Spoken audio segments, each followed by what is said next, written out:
سب سے پہلے حضرت مفکر اسلام شہزادہ غوث اعظم ڈاکٹر پیر سید عبد القادر جیلانی شاہ صاحب کی ویڈیوز کو حاصل کرنے کے لیے جیلانی میڈیا کے یوٹیوب چینل کو سبسکرائب کریں اور بیل آئیکن کلک کریں۔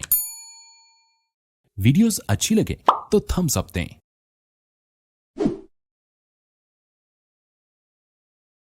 وعلى آله وأصحابه أولي الصدق والصفاء أما بعد فقد قال الله تبارك وتعالى جل جلاله في القرآن المجيد والفرقان الحميد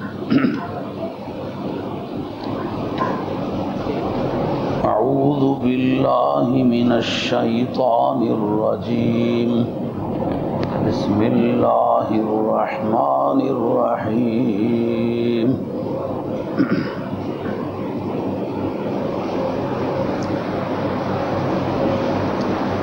ألا إن أولياء الله لا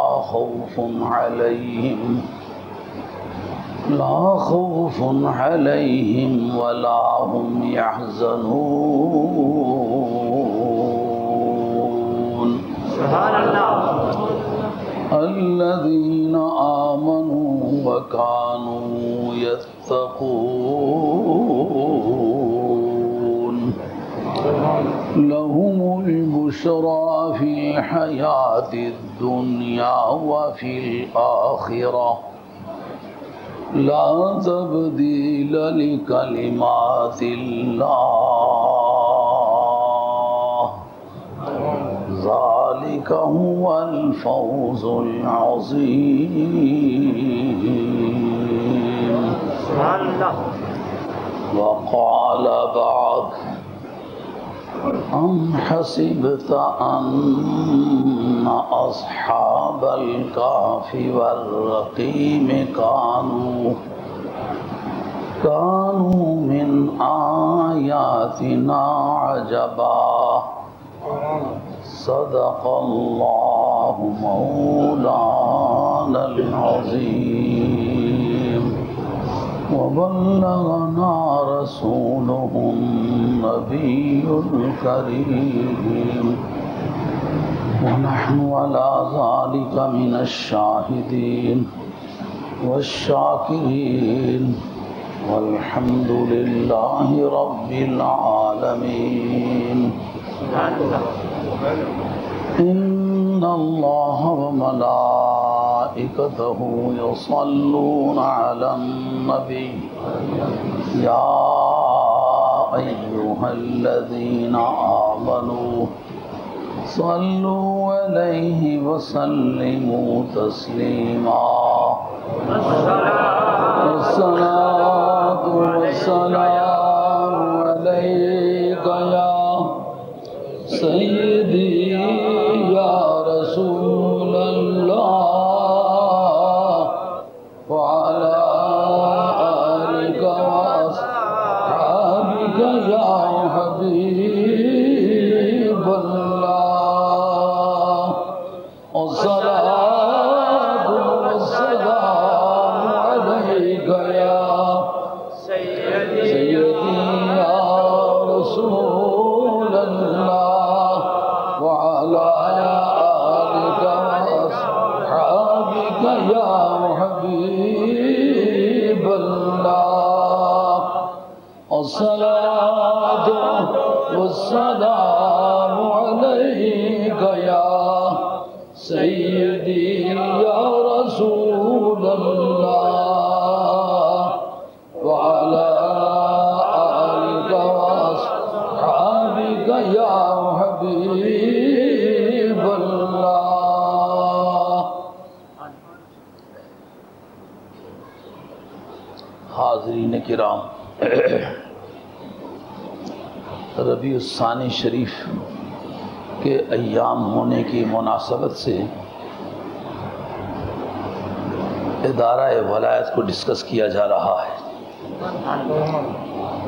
یعنی ولایت جسے کہتے ہیں، اللہ کا دوست ہونا، وہ کیا چیز ہے؟ اس کا ایک فائدہ یہ پہنچ سکتا ہے کہ اپنے اپنی بساط کے مطابق ہر آدمی اس راستے پر چلے جو اللہ کے ولیوں کا راستہ ہے۔ تو جس خدا نے پہلے دوستوں کو دوست بنایا ہے اس کا دروازہ آج بھی کھلا ہوا ہے، وہ آج بھی مجھے بھی اور آپ کو بھی اپنا دوست بنا سکتا ہے۔ نبوت ہے جس کا دروازہ بند ہو چکا ہے، ولایت کا دروازہ قیامت تک کھلا ہوا ہے۔ نہ شاخ گل ہی اونچی ہے نہ دیوارے چمن بلبل، تیری ہمت کی پستی ہے تیری ہمت کی کوتاہی۔ اگر تنہائی کے وقت آدمی کو گناہ سے کوئی چیز باز رکھ سکتی ہے تو یا اللہ کا خوف ہے یا اللہ کی محبت ہے۔ جب تک کوئی آدمی کسی کے ڈر کی وجہ سے کسی گناہ سے بچے یا کوئی نیکی کرے تو کب تک کوئی دیکھتا رہے گا کہ کوئی اس سے ڈرنے والا یا اس کا چاہنے والا وہ کام کرتا رہے گا؟ سدا نہ کوئی دیکھنے والا ہے نہ سدا کوئی ڈرانے والا ہے۔ اگر خدا کے ساتھ تعلق پیدا ہو جائے تو اس کا ڈر بھی دائمی ہے اور ہمیشہ وہ دیکھنے والا بھی ہے اور ہمیشہ محبت کی جزا دینے والا بھی ہے۔ تو اس لیے ولایت کا درس ایک ایسی بات ہے کہ گھٹا ٹوپ اندھیروں کی رات میں اور جنگلوں کے عالم ہو میں اور صحراؤں کی سنسنی میں کوئی چیز گناہ سے اگر محفوظ رکھ سکتی ہے تو وہ ایک تحریک ولایت ہے، اللہ کی دوستی کی ایک موومنٹ ہے۔ اگر آدمی کو مکمل طور پر گناہ سے باز کرنا چاہتے ہو، ترازو تولنے والے کو اگر پتہ ہو کہ مجھے خدا سے دوستی کرنی ہے اور اسے پتہ ہے کہ ڈنڈی مارنے سے میرا دوست ناراض ہو جائے گا تو پھر وہ باز رہے گا کہ نہیں رہے گا؟ قتل و غارت کرنے والا اگر خدا کی محبت اس میں جگہ دی جائے، اسے پتہ ہو کہ اس وقت اگر میں یہ کام کرنے لگا ہوں مجھے پولیس یا سوسائٹی اس وقت ویجیلنٹ نہیں ہے، وہ میری نگرانی نہیں کر رہی ہے، لیکن جس کے ساتھ میں دوستی اور محبت کا جذبہ رکھتا ہوں وہ تو ہر جگہ دیکھتا ہے، ہر حال میں دیکھتا ہے، میرا رسول دیکھتا ہے، میرا خدا دیکھتا ہے۔ اگر وہ روٹھ گئے تو پھر میں کیا کروں گا؟ پھر عین گولی چلاتے ہوئے رکے گا کہ نہیں؟ چھری مارتے ہوئے رکے گا کہ نہیں؟ عین قدرت کے ہوتے ہوئے گناہ سے باز ہوگا کہ نہیں؟ اس کا مقصد یہ ہے بہت محفوظ پیرایا انسان کو اچھا بنانے کا اسے خدا اور اس کے رسول کی محبت کی دعوت ہے، خدا کے ساتھ دوستی کے رجحانات ہیں، اس کو انسٹل کرنا ہے یہ آئیڈیا کہ کائنات میں خدا سے دوستی بڑی بادشاہی ہے، اتنی بڑی بادشاہی ہے کہ کائنات کے نظام میں اس کو دخل ہے۔ پرسوں ترسوں بخاری شریف کے سبقوں میں بات گزری جس میں حاکم وقت پر کچھ تبصرہ آیا کہ کچھ صحابہ نے ظلم و ستم کے تذکرے کیے تو سرکار دو عالم علیہ السلام نے فرمایا گھبراتے کیوں ہو، وہ وقت بھی آئے گا جب ایک آدمی بالا بک سے حضرموت تک جائے گا تو نہ اسے اپنی جان کا ڈر ہوگا اور نہ بھیڑ پر بھیڑیے کے حملہ آور ہونے کا ڈر ہوگا۔ اس کے تحت حضرت علامہ بدر الدین عینی جن کا سن وفات 854 ہے اور اپنے وقت کا ایک نامی آدمی گزرا ہے، مصر کے رہنے والے ہیں، 25 جلدوں میں انہوں نے بخاری شریف کی شرح لکھی ہے، لیکن کوئی آدمی اس عمل کو آج تک دوہرا نہیں سکا۔ اس آدمی نے اتنا کچھ کام کیا ہے کہ علم حدیث میں جو حنفیوں کا ادھار تھا صحیح طور پر اس نے چکایا ہے۔ وہ لکھتے ہیں کہ حضرت عمر بن عبدالعزیز بظاہر تو قلم دان اختیار پر بیٹھا ہوا ہے، لیکن جس طرح اس نے اللہ کی بارگاہ میں گردن جھکائی ہے اس نے سوسائٹی سے منوا کے چھوڑا ہے کہ کبھی مروان کے خاندان میں بھی خدا آشنا پیدا ہو سکتا ہے۔ جس قلم دان پر بیٹھ کے یزید نے کبھی ظلم و ستم کیے تھے وہ قلم دان بھی کبھی آل اللہ کے ہاتھ آ سکتا ہے۔ یہ وہی خوش نصیب انسان ہے باغ فتح کا جھگڑا بڑا پرانا تھا، ان کو ورثے میں ملا ہوا تھا، انہوں نے وہ باغ واپس کر کے آل بیت رسول کو ان کی دعائیں بھی لے لی، اور مدتوں کا جو رنج تھا خاندانی نبوت کو اس کو دور کر کے ان کی دعائیں لی۔ تو اس جگہ علامہ عینی لکھتے ہیں کہ خدا کی دوستی بھی بڑی بادشاہی ہے۔ کہتے ہیں کہ بھیڑیں چلانے والے جا کر کے بھیڑیوں کے بن میں، جہاں بھیڑیے ہی بھیڑیے ہیں، اپنی بھیڑیں چھوڑ کے آ جاتے، بکریاں چھوڑ کے آ جاتے، لیکن کوئی نہ بھیڑ ضائع ہوتی نہ بکری ضائع ہوتی، بھیڑیے ادھر ادھر گھومتے لیکن بھیڑوں پر حملہ آور نہ ہوتے۔ حیرت ہوئی، کہتے ہیں کہ ایک بھیڑیا بھیڑ پر حملہ آور ہوا تو اس وقت کہتے ہیں یار پتہ کرو عمر بن عبدالعزیز تو نہیں فوت ہو گئے، ان کا تو وصال نہیں ہو گیا، کیونکہ جب سے وہ حاکم بنے ہیں ان کے قلم رو میں کوئی بھیڑیا کسی بھیڑ پر حملہ آور نہیں ہوا۔ خدا سے تعلق تھا نا، اب ڈنڈے کے زور سے تو بھیڑیوں کو نہیں منوایا جا سکتا، مگر خدا کے ساتھ تعلق پیدا ہو جائے تو بھیڑیوں کو بھی پہچاننا پڑتا یہ کون ہے۔ کہتے جب پتہ کرایا تو پتہ چلا وہی حضرت عمر بن عبدالعزیز رضی اللہ عنہ کے وصال کا دن ہے، جس دن کے بھیڑیا بھیڑ پر حملہ آور ہوا۔ میں پوچھتا ہوں کہ اور کسی کو تو کوئی پابند کر لے، بھیڑیا کو کس نے شعور عطا فرمایا؟ بھیڑیا بھی اصل میں پروردگار کی جورسڈکشن میں تو ہے کہ نہیں ہے، اس کے حدود اختیار میں ہے کہ نہیں ہے؟ جب بندہ خدا سے تعلق پیدا کر لے تو پھر بھیڑیے کو بندہ خدا کے سامنے جھکنا پڑ جاتا ہے۔ تو ہم گردن از حکم داور مپیچ کہ گردن پیچد سے حکم تو ہیچ، تو ہم گردن از حکم داور مپیچ کہ گردن پیچد سے حکم تو ہیچ۔ حضرت سعدی رحمت اللہ علیہ فرماتے ہیں یک دیدم از عرصائے رود بار کہ پیش آمدم بر پلنگ سوار۔ ایک نیرستان کا علاقہ ہے، آبی علاقہ ہے، اس راستے میں جا نکلا، دیکھا کہ ایک شخص شیر پر سوار ہے، کہتے چنا ہول زحال برمن شست کہ ترسیدنم پائے رفتن ببست۔ جو ہی میں نے اس شیر کو دیکھا میں گھبرایا، اب بھاگنا چاہتا ہوں لیکن ڈر کی وجہ سے بھاگ بھی نہیں سکتا۔ اس شیر پر بیٹھے ہوئے انسان نے کہا تبسم کنا دست بر لب گرفت کہ سادی مداراں جدیدی شگفت۔ او سادی اتنے دانشور ہو کر یہ کیوں نہیں سمجھتے ہو کہ تم اس شیر سے بھاگ رہے ہو جس پر ایک بندہ سوار ہے؟ اگر اس کو کھانے کی عادت ہوتی تو مجھے ہی کیوں نہ کھا لیتا؟ اگر مجھے کوئی ڈر نہیں جو اوپر بیٹھا ہوا ہوں، تجھے کیا ڈر ہے؟ کہتے ہیں اس وقت میری ڈھارس بند گئی، میں نے پوچھا تو بندہ خدا بتائیے شیر تجھے کیوں نہیں پھاڑتا؟ اس نے کہا دراصل راز یہی ہے کہ تو ہم گردن از حکم داور مپیچ کہ گردن پیچد سے حکم تو ہیچ، کہ گردن پیچد سے حکم تو ہیچ۔ تو بھی خدا کے سامنے سر رکھ دے، خدا کی نافرمانی نہ کر، پھر تو دیکھے گا کہ تیری بھی نافرمانی کرنے والا کوئی نہیں۔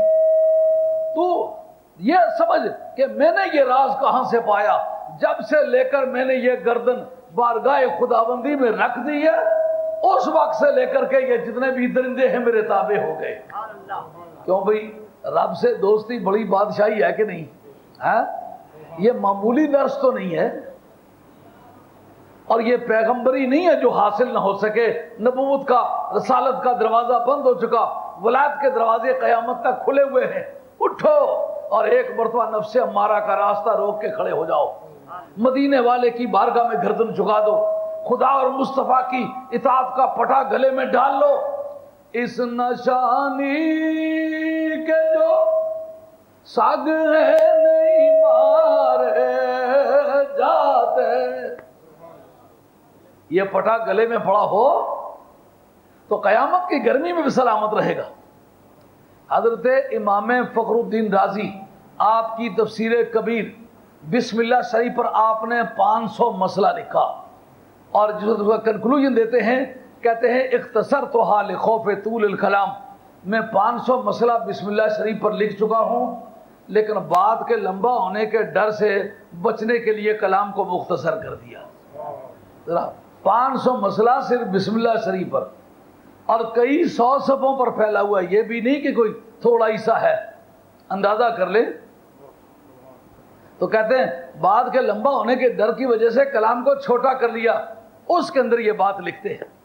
کہتے ہیں کہ ایک درویش اللہ والا کہیں بیٹھا ہوا ہے جنگل میں، تو راہی گزرے جا رہے ہیں، دیکھتے ہیں کہ نہ یہ باتیں کرتا ہے، نہ یہ ملاقاتیں کرتا ہے، نہ یہ کہیں آنا جانا کسی کے ساتھ رکھتا ہے۔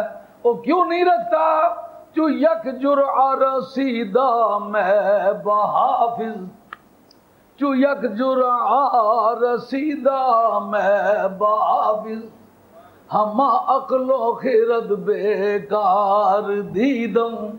میاں صاحب عارف کھڑی نے اس کا ترجمہ یوں کیا ہے، جنہ ہک کوٹ پر کے پیتا ودد دے مد لالوں، جنہ ہک کوٹ پر کے پیتا ودد دے مد لالوں، علم کلام نہ یاد رہو نے گزرے کال مگالوں، علم کلام نہ یاد رہو نے گزرے کال مگالوں۔ لیکن اس درویش کی خاموشی بھی گویائی ہے، اس کا آنکھیں بند کرنا بھی بینائی ہے۔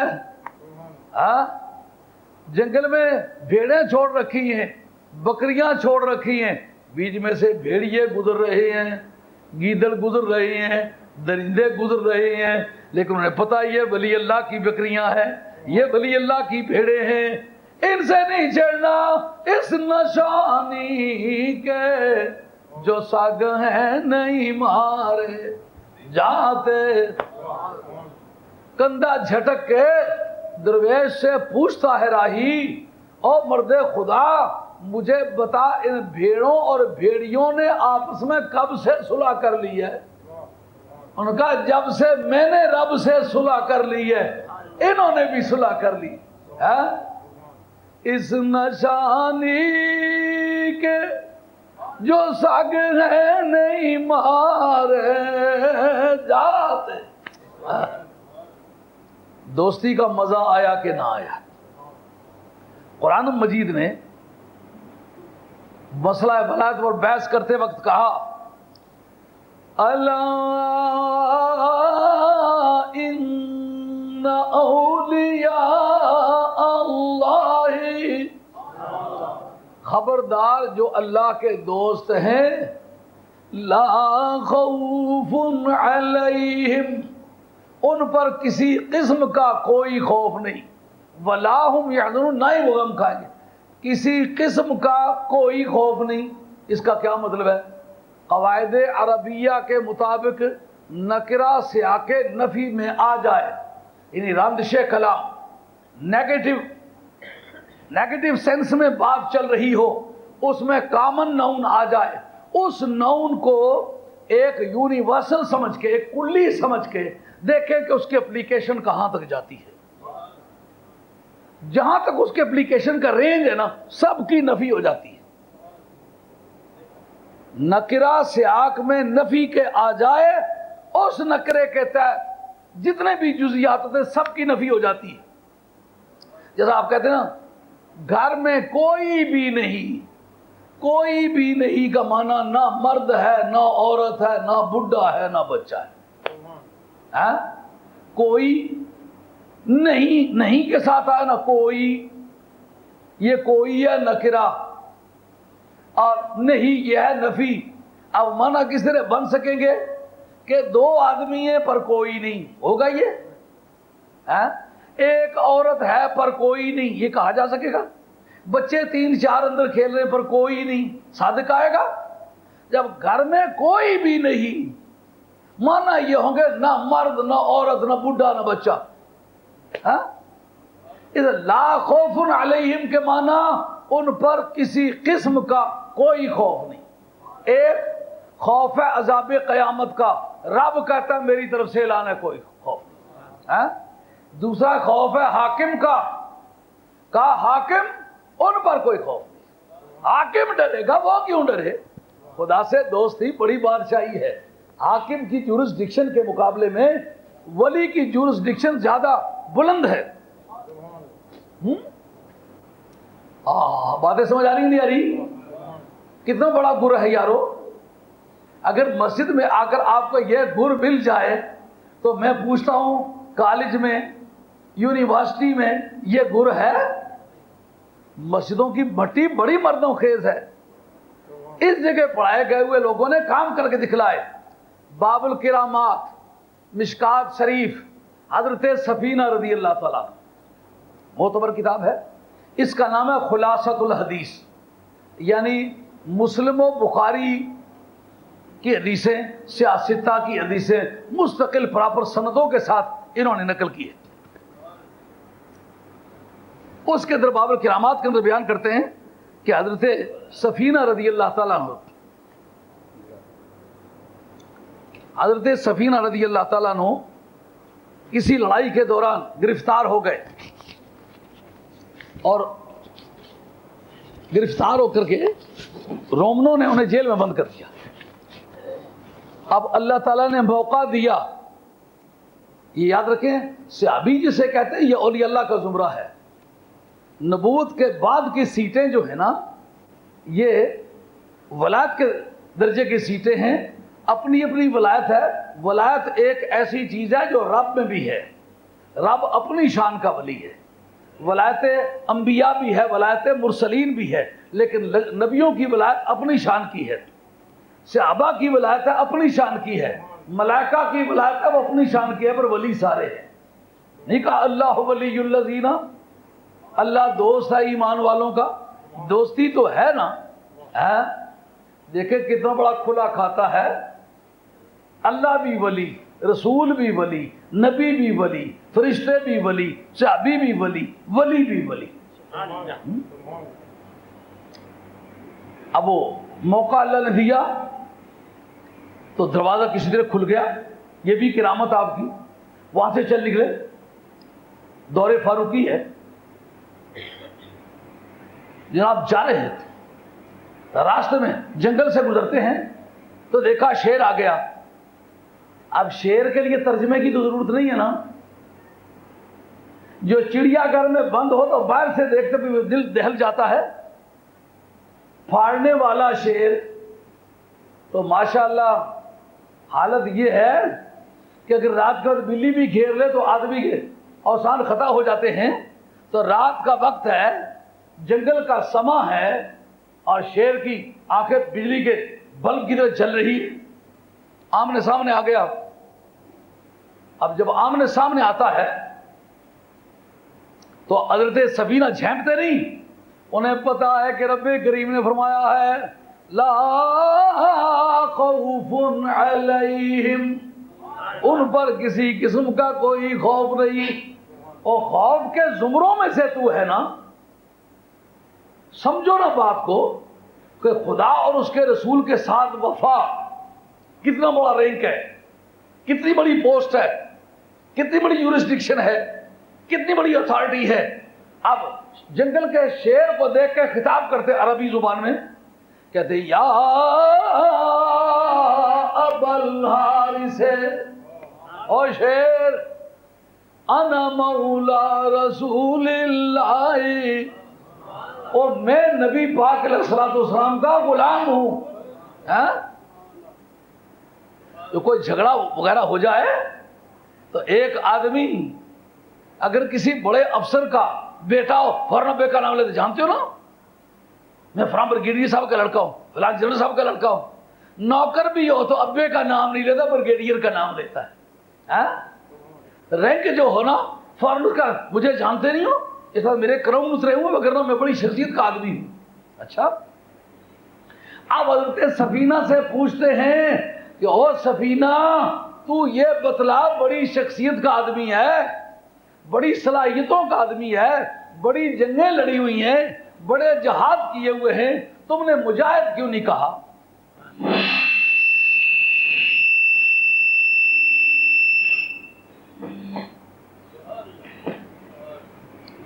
تم نے اپنے آپ کو مجاہد کیوں نہیں کہا؟ غازی کیوں نہیں کہا؟ قاری کیوں نہیں کہا؟ حافظ کیوں نہیں کہا؟ یہ ساری کوالٹیز تو تمہیں ہیں۔ انہوں نے کہا یار یہ جتنی بھی کوالٹیز ہیں ان کی وہ قیمت نہیں بنتی جو غلامی مصطفیٰ کی بنتی ہے۔ سپیریئر رینک بتاتا ہے نا، بریگیڈیئر کبھی نہیں کہتا کہ میں کبھی کیپٹن بھی تھا، وہ موجودہ پوزیشن بتائے گا میں بریگیڈیئر ہوں۔ تو اب صحابی رسول ہے، کتنی کوالٹیز کا مالک ہے، کتنی ایبیلٹی ہے اس میں، کتنی ایفیشنسیز ہیں، کتنی کیپیسٹی کا آدمی ہے، اور کتنا ہائی پروفیشنسی اس میں پائی جاتی ہے۔ اتنا کوالیفائڈ آدمی اپنے کسی ایجوکیشن کا نام نہیں، کوئی کیریکٹر کا نام نہیں، صرف نسبت مصطفیٰ کا نام ہے۔ انہیں پتا ہے کہ اس نشانی کے جو سگنے نہیں مارے جاتے لا خوف علیہم۔ ان کو کوارڈینیٹ کرو نا، ایک دوسرے کے ساتھ ملاؤ، کڑیاں ملتی نہیں ملتی ہیں؟ کتنے انٹر لنکڈ ہیں، یہ کیسے متلازم ہیں آپس میں، کس طرح ایک دوسرے سے چمٹے ہوئے بانا ہیں۔ اب شیر کے سامنے جب کھڑے ہو کے عربی میں انہوں نے بات کی، کیا عقیدہ رکھ کے کی؟ جب عربی میں شیر سے کہہ رہے ہوں گے تو ان سے کوئی پوچھے کہ اس نے کوئی لینگویج کورس کیا ہوا ہے؟ شیر عربی کہاں سمجھتا ہے؟ یہاں کون سا عقیدہ جو موٹیویٹ کرتا ہے؟ وہ کون سا شعور ہے جو ان کو انسٹیگیٹ کرتا ہے کہ آپ بات کریں، عربی میں کریں اور جتائیں آپ کون ہیں؟ اس سے صحابی کے عقیدے کو ٹریس نہیں کیا جا سکے گا۔ علاقہ ترکیہ رومنوں کا ہے اور یہ رہنے والا راہی مدینہ طیبہ کا ہے۔ اتنی دوری پر دوسرے ملک میں، دوسرے پرسکرائبڈ ایریے میں، دوسرے کی جورسڈکشن میں، دوسرے کے حدود اختیار میں بات کرتا ہے تو کس کی کرتا ہے؟ سرکار کی کرتا ہے۔ کیا عقیدہ نکلا؟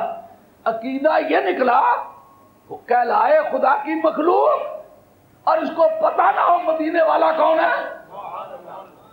دارمی شریف جلد دوم صفحہ 11 پر یہ حدیث موجود ہے، میرے پاس کتاب موجود ہے، حوالہ اپنی آنکھوں سے دیکھا ہوں، عرض کر رہا ہوں۔ سرکار فرماتے ہیں سوائے جنوں، سرکش جنوں اور سرکش انسانوں کے مجھے ساری مخلوق پہچانتی بھی ہے اور مانتی بھی ہے۔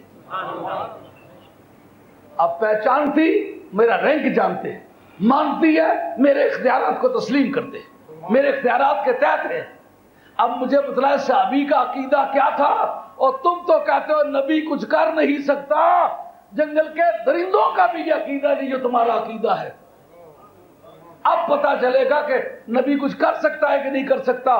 شیر ہے میرے سامنے، اب میں اس کے سامنے اپنے محبت کے لانچر پر رکھ کے ایک مثال چھوڑتا ہوں، کیا ہے؟ انا مولا رسول اللہ، اور میں مدینے کے تاجدار شہنشاہ دو عالم صلی اللہ تعالی علیہ وآلہ وسلم کا غلام ہوں۔ شیر نے کیا کیا؟ جس طرح کتا خوشامد سے دم ہلاتا ہے نا، اس طرح کتے کی طرح وہ دم ہلانے لگا اور میرے گردا گرد گرا گرا کے گھومنے لگا۔ یہ نہیں ذرا ٹھہر جا، اور محبوب کبریا کی محفل میں رہنے والے مجھے ذرا اپنے گردا گرد جنہ اکھیاں دل بار تکیا او اکھیاں تک لئیاں تو ملیوں تاں ساجن مل سی ہن آسان لگ پئیاں۔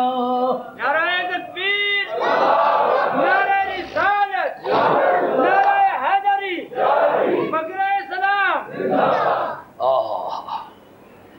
کہتے ہیں پھر جس وقت جنگل کا کوئی اور درندہ راستے میں آ پڑتا تو یہ شیر جا کر کے اس سے منہ جوڑ کے بات کرتا اپنی بولی میں، سونگ کے پھر واپس میری طرف آ جاتا، جس سے مجھے یہ اندازہ ہوا کہ یہ اپنی بولی میں درندوں کو سمجھاتا ہے محبوب کبریا کا غلام ہے۔ کیوں جناب؟ جو سلطنت مصطفیٰ ہے، اسلامک اسٹیٹ ہے، اس کے بارے میں ایک بنیادی طور پر ایک آئیڈیا کیا ہے کہ کل کائنات مدینے والے کی جاگیر ہے۔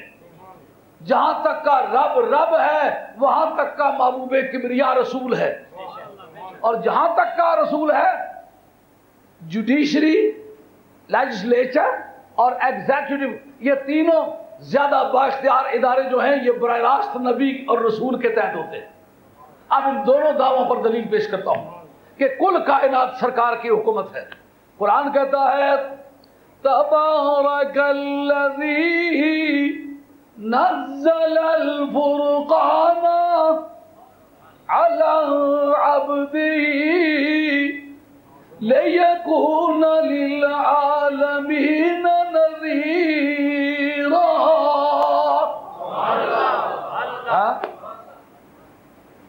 میں سمجھتا ہوں میں ان پڑھ لوگوں سے باتیں نہیں کر رہا ہوں، وہ میرے سیدھے سادے دیہاتی دوست، میرے پرانے محبت والے، جن کی محبت جو پرانے ہوتے جا رہے ہیں، تو محبت ان کی جوان ہوتی چلی آ رہی ہے، مجھے ان کی بھی رعایت کرنا ہوتی ہے، سادہ سے سادہ لفظوں میں بات کرنا ہوتی ہے، لیکن اس لائرز، کالجوں کے پروفیسرز اور عدالتی کارکنان، ججز، میجسٹریٹ مختلف روپوں میں آ کر کے آپ کی مجلس میں موجود ہیں، جن کو میں ذاتی طور پر پہچانتا ہوں یہ کون ہیں، تو میں ان سے کہتا ہوں اگر اس بارے میں کسی کو اختلاف ہے مجھ سے بات کرے۔ اس آیت کے متحد کہتا ہوں کہ کل کائنات پر محبوب کبریا کی حکومت ہے، اس کے تحت جی رسول قرآن مجید کہتا ہے تبارک الذی نزل الفرقان، برکت والی ہے وہ ذات جس نے اپنے حبیب پر فرقان نازل فرمایا، حق اور باطل کے درمیان ایک سد آہنی کھینچ کے رکھ دی، کسی جگہ ابہام نہیں چھوڑا، حق کو حق اور باطل کو باطل ثابت کر کے چھوڑ دیا، نہ دنیا کی بڑی طاقتوں کی پرواہ کی، نہ کثرت تعداد کی پرواہ کی، نہ پولیٹیکل ویٹ کی پرواہ کی، نہ اپنی اکانومی کو ڈیمیج ہونے کا کہ خطرے سے کسی بات کو زبان سے روکا نہیں، برملات اور دو ٹوک جس پر کتاب نازل کی ہے، حق اور باطل کو دو ٹوک کر دینے والی، بھیجی اس لیے ہے لِيَكُونَ لِلْعَالَمِينَ نَذِيرًا، تاکہ عالمین کا نذیر ہو۔ یہ نظارت جو ہے یہ امپیریٹو پالیسی کے لیے آتی ہے، اجباری پالیسی کے لیے۔ امپیریٹو پالیسی حاکم کے پاس ہوتی ہے، محکوم کے پاس نہیں ہوتی۔ سمجھ آ رہی نہیں آ رہی یہ بات کہ تاکہ عالمین کا ڈرانے والا ہو۔ قرآن مجید کے کانٹیکسٹ میں جب بھی کبھی آپ اس کو لیگل اینک لگا کے مطالعہ کریں گے، لفظ نذیر جس جگہ آئے گا یہ قانونی بالادستی کے لیے آتا ہے، امپیریٹو پالیسی کے لیے آتا ہے، یعنی نبی کے پاس ایک پرسویسو پالیسی ہے جو بشیرہ بھی ہے نا، خوشخبری سنا کے لوگوں کو اپنی طرف راغب کرتا ہے، اور امپیریٹو پالیسی بھی ہے۔ یہ نبی کی اور خدا کی انڈرسٹینڈنگ ہے کہ کس جگہ وہ پرسویسو پالیسی والا گیئر لگانا ہے، کہاں امپیریٹو پالیسی والا گیئر لگانا۔ انہیں سستیاں لفظاں وچ کتھا زوراں نال کام کرانا تے کتھا دل لٹی تے کام کرانا۔ جڑے بڑے دیہاتی دوست آئے ہوئے ہو، اور نبی کو دو طرح دیاں پاورائیاں ہے کہ اے کیا کہا وہ ہے یارا نے مننا اس پتھرہ کی آنکھاں تری تے دسیا پانیاں پر، اے ترغیبی پالیسی۔ یارا کدے آکھے تو پگیاڑا کہ آنکھاں گل کرا تو ماڑی سچائی دی شہادت ہے، اے کسے نہ دل لٹی تے دین والے پاسے لانا۔ اس کا نام ہے پرسویسو پالیسی، ترغیبی پالیسی۔ ترغیبی پالیسی چاند ٹکڑا کے نیچے آ، اب پوچھا اس سے کہ وہ نیچے آئے کہ نہ آئے، ہاں یہ امپیریٹو پالیسی ہے۔ اور سورج ڈوب گیا واپس آ، کہ یہ بندوں کے بارے میں یہ پالیسی استعمال کرنا یہ پروردگار عالم کا پالیسی میٹر ہے، اس میں کسی کو دخل نہیں. کس طرح کہنے والا کہہ سکتا اگر یہ طاقت تھی تو ابو جہل کو یہ گیر لگا کر کے کیوں نہیں اس کو جھکا لیا؟ میں یہ پوچھتا ہوں، نبی کے بارے میں تو میں یہ ڈاؤٹ ہے، خدا کے بارے میں تو ڈاؤٹ نہیں. خدا کے پاس تو امپیریٹو پالیسی تھی، خدا نے اس کو کیوں نہیں جبرن مسلمان کیا؟ بتا. سمجھ آ گئی بات؟ خدا تو کر سکتا تھا نا، لیکن خدا تعالیٰ نے وہ گیر کیوں نہیں استعمال کیا؟ کہا یہ میرا پالیسی میٹر ہے، اس میں کسی کو دخل نہیں. اس میں حکمت ہے، جس طرح اس میں حکمت ہے نا، اسی طرح نبی کے استعمال میں بھی حکمت ہے. کیوں؟ اس لیے کہ کل بندے کے سامنے سجدے کرائے ہیں، آج ڈنڈے مار کے اس کو کلمہ پڑھائیں تو وہ جو پرانی بات ہے اس کی حد تک لازم آتی ہے. اس لیے اس کو بات بتلا دیں گے، اگر اس نے خوشی سے مان لی تو مان لی، نہیں تو مار کے نہیں منوائیں. اس لیے اتنا حسین محبوب بھیجا ہے کہ ایک مرتبہ جو دیکھ لے وہ دکھا کے رخ جو چل دیے تو دل ان کے ساتھ رواں ہوا. وہ دکھا کے رخ جو چل دیے تو دل ان کے ساتھ رواں ہوا. نہ وہ دل رہا نہ وہ دل ربا، رہی زندگی سو وبال ہے. اور سنگیو گلاں پلے پینیاں بھی کری، ٹائم ختم ہونے والا ہے، یہ وہ خیریاں چراخی رہتے ہیں.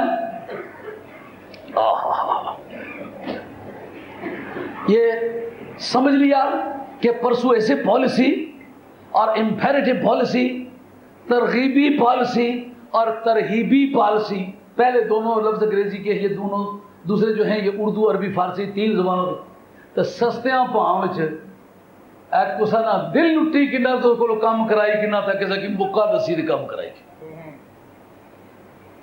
کیا بندے کی سٹا ماری تھی اس کو کام نہیں کنا.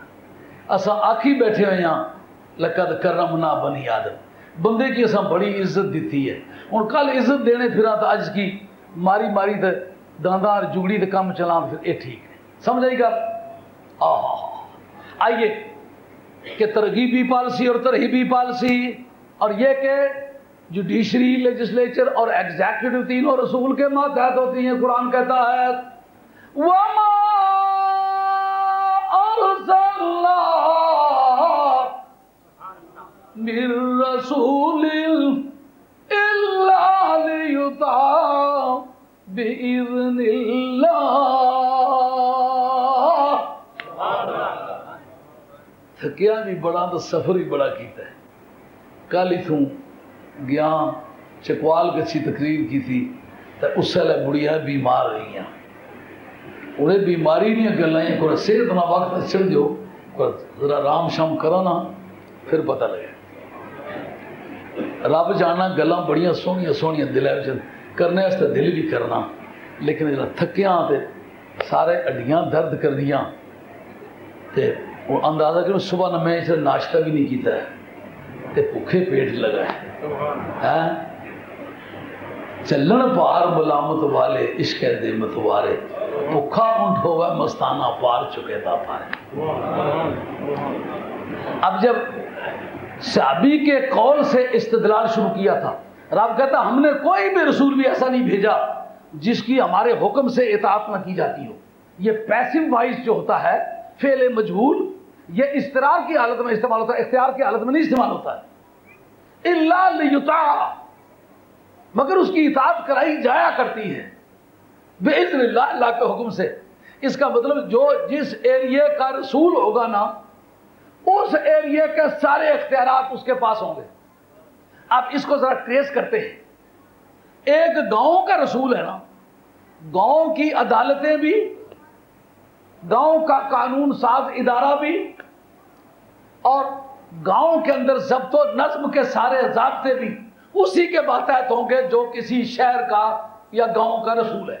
اگر وہی رسول ایک علاقے کا رسول قرار دیا جائے تو پھر جس علاقے کا رسول ہوگا یہ تینوں اختیارات کے ادارے اس کے پاس ہوں گے جن کے پاس سارا ملک جن کے ماتحت ہوتا ہے. جی اگر وہ ایک صوبے کا رسول ہو جائے تو پورے صوبے میں یہ سارے اختیارات اس کے پاس ہوں گے، اور یہ ترغیبی اور ترہیبی پالیسی دونوں اس کے ماتحت ہوں گی، چاہے تو وہ مرضی والا گیئر لگائے، چاہے تو وہ زور والا گیئر لگا لے، یہ اس کی مرضی پر رہا ہے جی۔ اور اگر وہی رسول کسی بر اعظم کا رسول بن جائے تو پورے بر اعظم کے اختیارات اسی کے پاس ہوں گے، اور اگر وہی 7 بر اعظموں کا رسول بن جائے تو 7 بر اعظموں کے اختیارات اسی کے پاس ہوں گے، اگر وہ 7 زمینوں کا وہی رسول ہو تو وہ 7 زمینوں کے اختیارات بھی اسی کے پاس ہوں گے، اگر 7 آسمانوں کا بھی وہی رسول ہو تو 7 آسمانوں کے اختیارات بھی اسی کے پاس ہوں گے، اگر برزخ کا بھی وہی رسول ہو تو برزخ کے اختیارات بھی سارے اس کے پاس ہوں گے، اگر عالم ارواح کا وہی رسول ہو تو عالم ارواح کے اختیارات بھی اسی کے پاس ہوں گے، اگر پوری کائنات کا وہ رسول اور قیامت کا بھی وہی رسول ہو اور جنت کا بھی وہی رسول ہو، دوزخ کا بھی وہی رسول ہو، تو پھر اصولی طور پر کل کائنات میں اور دوزخ اور جنت کے سارے اختیارات اس کے پاس ہوں گے۔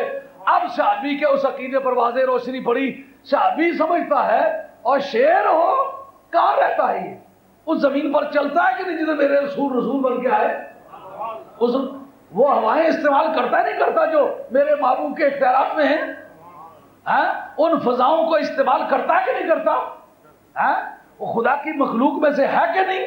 تو جب یہ ساری کوالٹیز اس پر اپلیکیبل ہیں تو پھر میں یہ کہنا پڑے گا کہ یہ میرے رسول کا امتی ہے، اس کی وہ پوزیشن کہاں جو میری ہے، میں مولا رسول اللہ صلی اللہ علیہ وسلم اس نشانی کے جو سگ ہے نہیں مارے جاتے،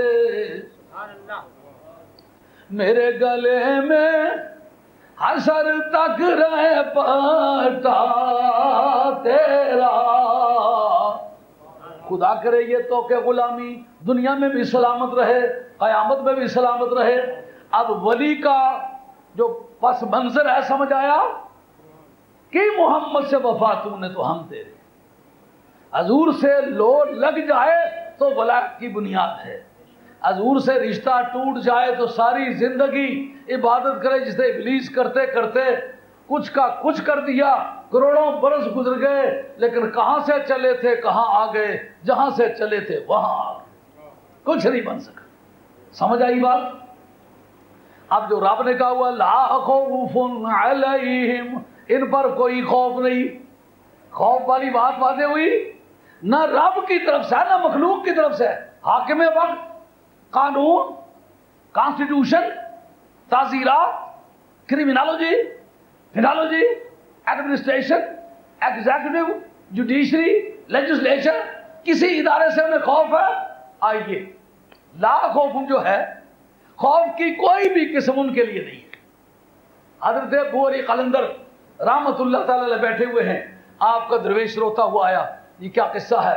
کہا شیخ مبارک کے آگے آگے میں چل رہا تھا، پیچھے سے اس کی سواری آ رہی تھی، مجھے پتہ نہیں، تو میرے چھینٹے اٹھ کے کسی سپاہی پر پڑے، انہوں نے مجھے پکڑ کے مارا، تو ابو علی قلندر یہ اپنا حال کا لے لو، اب ہم چلتے ہیں، اس لیے کہ دنیا دار اگر ہمیں ماریں اور آپ تماشائی دیکھتے رہ جائیں، آپ کچھ نہ کر سکے، تو پھر یہ عقیدہ تو صحیح نہ ہوا کہ لا خوف علیہم۔ اس کا ذکر قلندر لاہوری جیسے دشوار پسند نے کیا ہے۔ بادشاہ وقت شیخ مبارک کے نام خط لکھا کہ بازگیر ای عامل بدگوہر، بازگیر ای عامل بدگوہر، ورنہ بخشم ملک تو بادیگرے۔ کہا اس شیخ مبارک کو خط لکھا، کہا جس نے میرے درویش کو مارا ہے، اگر اس اپنے ملازم کو تو ڈسمس کر سکتا ہے، معافی مل سکتی ہے، نہیں تو رہی ہے بات کہ میں اس سے کوئی ایکشن لوں، تجھ سے لوں گا، اور کس طرح لوں گا؟ آج شام سے پہلے پہلے تیرا تاج و تخت میں دوسرے کے حوالے کر دوں گا۔ جی تو خود ایبڈیکیٹ نہیں کرے گا، تاج و تخت سے دستبردار نہیں ہوگا، میں تجھے سبکدوش کر دوں گا۔ سورج اس وقت غروب ہوگا جب یہ تاج بھی اور تخت بھی کسی دوسرے کے حوالے ہوگا. اب جناب بادشاہ ڈر گیا, ان کا بھول قلندر کا خط ہے, فوری طور پر اس پر عمل کرو نہیں تو میں گیا. لا خوف علیہم ولا هم يحزنون. وقت اختتام پذیر ہوا, بیان ختم کرتا ہوں. انشاءاللہ العزیز آنے والے جمعے پر اس پر مزید گفتگو کی جائے گی. حضرت غوث الثقلین رضی اللہ عنہ کانا سید الاولیاء وقدمہ کانت تقسم ولایت بین الاولیاء اللہ سبحانہ وتعالی. ایک بدتمیز نے جناب سیدہ کو خطا کار کہا ہے, اور ظالم تیرے اس جملے پر خدا کی لعنت.